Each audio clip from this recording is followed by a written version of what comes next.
Okay, I would like to sort of react here more than a question. Is this? I think this is like a lesson for people who are interested in basic income and aren't always interested in statistics. Because this something that sounds like such a small, tedious little study. Oh, did they vote more in Finland?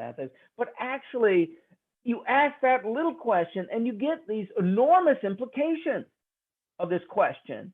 Is that we're just looking at the correlation of UBI and voting, but being able to interpret this about trust in my fellow citizens and in the government of the society that I live in. And this really hits me because this is really the exact type of thing that my philosophy predicts, that we spend so much time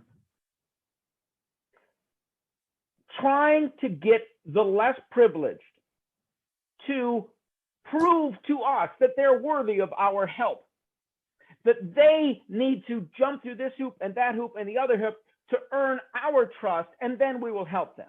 And the way they earn our trust is typically to work for us. Oh, you underprivileged person, get a job and work for a more privileged person. Then we will trust you. Then we'll know you're a good person. Then, oh, we will surely help you. But often in countries where we do that, we actually help the less advantaged less. And when you do this, you create a culture of distrust. We think about what do they have to do to earn our trust, and we never think of what do we have to do to earn their trust. But of course, if you have a society that is divided into the privileged and those with very little privilege and distinctly out groups, it is the people with privilege who really need to earn the trust of the others. If you want to build a trusting society, it begins by those who have privilege earning the trust of those who have the least. And this, I believe, is most effectively done with unconditional aid to the people who need it the most. And I think Finland and countries like Finland are already farther in that direction than a lot of other countries, but this shows that they've got further to go.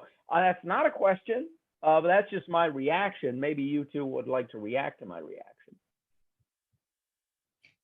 Yeah, I think it's very true. To be trusted, you need to prove that you're trustworthy. So that's just so linked. Trust and trustworthiness can really not be separated out at all. So yeah, I think this is the most important component of trust, is to create a trustworthiness.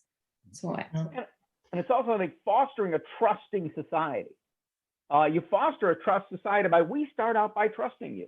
Whereas where I live, we live in such a very suspicious society, and it's a climate of fear and anger. I think it is what it fosters. Yeah, I think it rings very true what you're saying, especially if you just look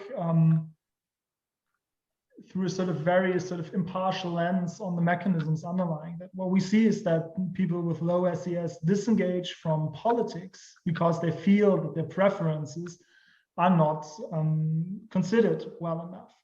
And they do feel that in part, as the data shows and other research shows as well, because they feel that they're distrusted, they feel that they have to jump through all the hoops to show that, and they don't feel that we as a society, the social institutions that we have, are responsive to their needs. So just simply from a practical point of view, I think it makes a lot of sense to first ask, how can we increase their trust in us, in the societal institution, other than asking how can they increase our trust in them.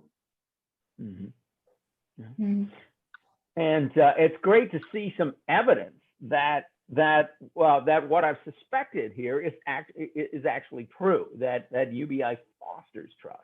So I think it's a result that is much bigger than it sounds. Like, well, we're going to look at voting, UBI and voting sounds so small.